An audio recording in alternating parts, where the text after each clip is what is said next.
I'd like to welcome everybody to the June 4th meeting of the Revere Conservation Commission. First item on the agenda is a roll call. Member Bluestein. Here.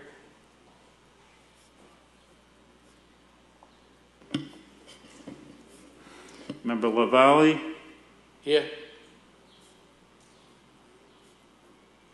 Member Camerata. Here.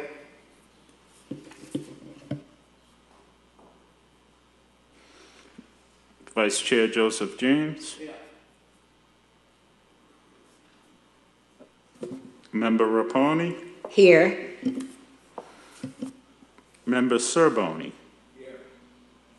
And I'm Andrew DeSantis, Chairman of the Commission.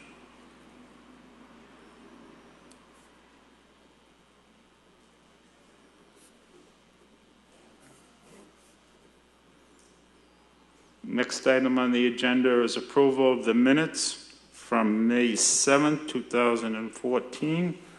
Do I have a motion to approve? I so move, Mr. Chairman. I just want to note that I think the roll call was missing James Cerboni. It is. It says James, but it doesn't say Cerboni. Correction so noted.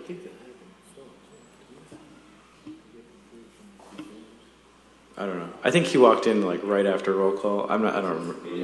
Well, I think I meant to type it in, but... Well, there's Joseph James. And then, I remember James and Vice Chair Joseph James. Okay. We don't want to forget you. Thank you. Thank you for paying attention. All those in favor? Any opposed? Voted in the affirmative with the correction noted.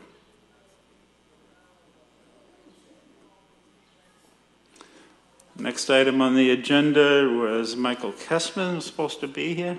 I didn't see Michael when I went upstairs. So we'll move on to the public hearing for notice of intent, DEP file 06106477, 770 to 778 Washington Ave, Wakefield Associates, mixed use residential and commercial development. Do we have a motion to open the public hearing? I'll make the motion. I'll second. All in favor? Aye. Any opposed?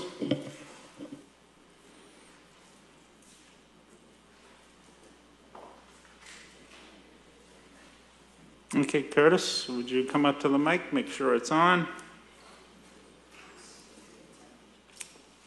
Introduce yourself. I believe it is on. It sounds like it's on. I'm Kurt Young from Wetlands Preservation Incorporated, representing Dana Lopez, who is here this evening, this afternoon, to present a notice of intent for a mixed use development at 770 to 778 Washington Avenue. There was an opportunity for a site walk. Many of the commission members had an opportunity to be there on Saturday. Some of you didn't. So I brought the site plan with me. So you can take a look at that. And this particular site is bounded by Washington Avenue. Does this move? Yes, it does. The site is bounded by Washington Avenue at the bottom of this plan, Brookdale Street, and Town Line Brook Canal, which runs in this portion to the west of the site. The existing conditions on the property are basically focused around a pool, swimming pool manufacturing and installation company. There's a large amount of stockpiled soil in the back. There are bins for different types of landscaping equipment. Firewood in this area, I think they must cut firewood as a secondary market for their business. And then there's laydown and operational areas, 2 buildings on the property that support that effort. The property has associated with it the bank of Town Brook Canal, located around here. This is a tidal canal.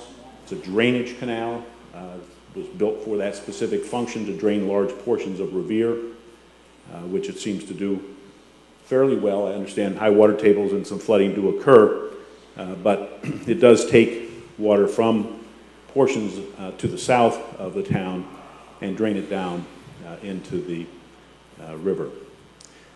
It is tidal.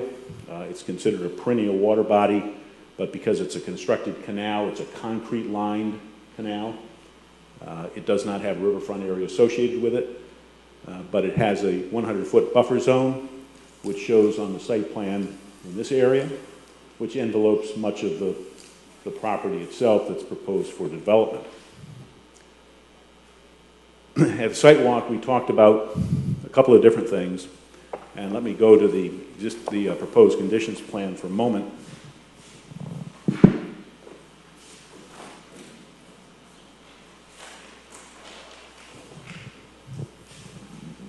This plan shows the development proposal, which is a 3-story building oriented parallel with Washington Avenue, with parking in the front, parking in the back. Access off of Brookdale as well as off of Washington Avenue. We talked about this development plan. The stormwater management system basically is to collect water from the roof, drain into an existing 6-inch pipe that goes out into the canal, collect the stormwater runoff from the paved areas of the site in deep sump catch basins, bring that around to the front of the site, put it through a storm scepter system, and discharge into a 36-inch drain pipe that goes down and discharges that water into the canal 100 feet or so from the edge of the property. The discussion at the site yielded a couple of changes. One was the possibility of putting a catch basin in Brookdale Street to take care of Mr. Spagnola's flooding problem. It floods back into this portion of his property and into the road. And we did agree to put a catch basin in at that location. And that seemed to resolve most of the issues that, if not all the issues that Mr. Spagnola had at that point in time. Unfortunately, 2 or 3 days later, he showed up at Mr. Lopez's door and said, I changed my mind. I'd like to not have the access and access from Brookdale into this area. And it relates, I'm sure, to safety for his grandchildren and the fact that he'd have, lights from the cars coming into his house. So we're going to attempt to accommodate that change. The effect of that is to have quite a demonstrative change on the site plan, because we will have to either reorient the building, change the building's configuration or height. It's 3 stories now, may have to go to 4 stories to accommodate the use. But that notwithstanding, the other elements of the site with regard to drainage will stay the same. We'll still take care of the water the way we have, so we're in compliance with stormwater management regulations. But this building configuration may change a bit, and at this point we don't know what that is. So, Mr. Chairman, what I would recommend would be, if the Commission have any additional changes or concerns from the site walk or from looking at the site plan again, having thought about it, if you want to air those now, that would be great. We will request a continuation to your next meeting because we think that we will have sufficient time with that continuation to complete the design with this change in mind, and also incorporate, I might add, the forced main sewer line going a short distance up Washington Avenue, and also incorporate that catch basin in Brookdale. Okay, great. So, Okay. if there's any questions, Do we have any questions? Yeah, Mr. Chairman, Yes. does Member that Cameron. eliminate the storm drain off of Brookdale Street? That storm drain would come into the site drainage system and then down to the front. But it will not take care of anything on Brookdale Street? Yes, it will. It will? It's specifically designed to take that water that comes down Brookdale or floods up towards Mr. Spagnola's house from the Okay. back. He gets water from two directions. One is from the street, and we've agreed to take care of that with a catch basin. And the same catch basin is located far enough back on the street to stop that flooding from coming up towards his foundation. Very good. Thank you for the answer. Andy, one more question. Yeah. Yes. On the project description impact, can I read something and maybe you can help me out with it? Sure. It says 24 single and 2-bedroom apartments would be constructed. Should there be another word before the 2-bedroom apartments? Does it say 2-bedroom apartments or 2-bedroom apartments? No, there'll be a mix of single and 2-bedroom apartments, totaling 24 apartments. I might have the answer for you. I think that's exactly what it is. Is there a mix? Yeah, it's a mix of 10 single bedroom apartments and 10 2-bedroom apartments, total of 20 Total units. is 20? Okay. Now, how many 2-bedroom apartments? 10. 10, okay. Correct. Then I read it right. I was kind of confused the way it was worded. That's why I asked that question. Yeah, I read it Yeah, that's a typo. It about an shows hour 20. ago, and I looked at it and I said the same thing. I said, it sounds like there's something missing there. Okay, thank you. But anyways, I'll correct that, say it's 20, not 24. Okay, thank you. Sorry about that. Good catch on that. Thank you, sir. Member Sabon? Yeah, I have a few comments. Number one, it's no longer referred to as Brookdale Street. It's been renamed to Spagnola Road. So on Is it future drive or- submittals, I believe it's Spagnola Road. Yes, I believe that's the way we've referenced it in the notice of intent on the first page of the project description. Okay, also in the project description, it only references one building, beach pools. There are two buildings there, Correct. and one is not related to beach pools. I don't know exactly what they sell and whether they're associated with the project or not, but I can check that and verify it for you. Also, I'd like to know if you've confirmed that this is not within Chapter 91 jurisdiction. Okay. I'll confirm that for you. And during the site visit, you had mentioned that you're exempt from recharge requirements because it is fill? Right, right. Okay, and that's based on what? The Stormwater Management Policy Handbook, No, where does your assessment of the site being all fill come from? it's both fill and impervious. Where does the fill?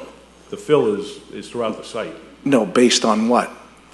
I can get you some test pits if we have some and have those sent in to you. Or is it Sanborn maps? Where does your description of the site being all fill come from?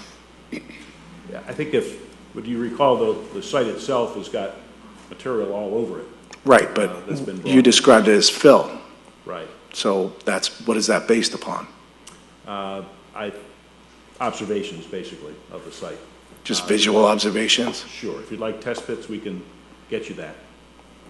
I'd recommend that, please. That's it for now. Thank you, Member Sabon. Anybody else? Entertain a motion to continue to meeting next month, which would be July 2nd. July 2nd. I so move, Mr. Chairman. Do I have a second? Second. All those in favor? Aye. Motion to continue to July 1. Thank you. Any opposed? So voted. Next item on the agenda is a public meeting for a request for termination of applicability, National Grid. Mass Electric doing business as National Grid utility pole installation, North Marshall Street at Park Ave, Saugus. Good evening, Commission. My name is Tom Liddy, professional wetland scientist from Lucas Environmental. Accompanying me is Amanda Neville from How do you Conoco. spell your last name, Tom? Liddy, L-I-D-D-Y. Accompanying me is Amanda Neville from Conoco Engineers. We are here representing the applicant, National Grid, for the installation of a single utility pole at the intersection of North Marshall Street and Park Ave. If you're unfamiliar with the area, this is located off of Salem Street in a small residential neighborhood. National Grid was requested to install the pole by the city in order to provide power to a recently upgraded sewer pump, which is already located there. The pole itself will be located just off the edge of the roadway. There's no necessary tree clearing. The duration of the work is relatively quick, limited to a few hours to actually install the pole. The work will be located within the 100-foot buffer zone to an intermittent stream. The stream itself is actually located on the other side of North Marshall Street, and it eventually discharges to Pines River in the large marsh out in there. We did file an RDA, so we're requesting the commission to issue a negative determination of applicability. It's my understanding that the city would like to get the work going as soon as possible. But if you have any questions about the work or why this is necessary, I'd be happy to answer any. What's the name of the firm you're from, Tom? Lucas Environmental. Lucas Environmental. Okay. I have a business card that might be. No, this is fine. Any questions for Mr. Liddy? Mr. Chairman, Mr. Camerata? National Grid, would it be just National Grid supplies on that pole, or any other supplier on that pole, like Comcast, or do you know offhand, or is it? I don't know, to be honest. I know for this pole, I think it's only intention. For National Grid? Is for National Grid. Okay, thank you. Yes, to supply power to the North Marshall Street pump station. It's currently under construction by Aqualine, and I think they just need this last piece to hook up power and get the pump station running, the rehab of the pump station. Mr. Bloomstein? I think a negative determination is appropriate given the limited nature of the project. Do we have a motion to that effect? Does anyone else have any questions before? Mr. Simone? I'll motion. I'll second it. All those in favor? Any opposed?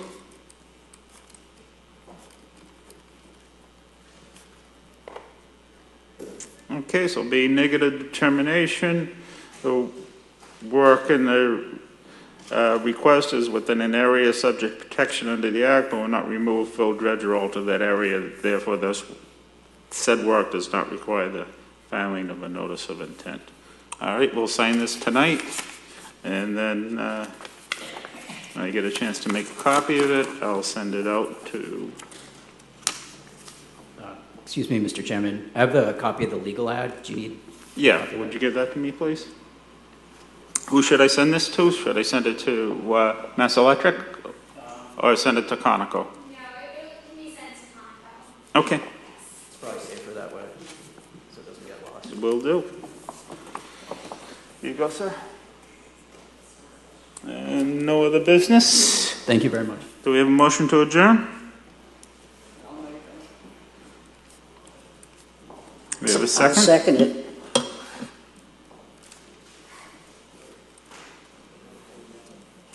Okay. All those in favor? Any opposed? Vote in the affirmative. Adjourned.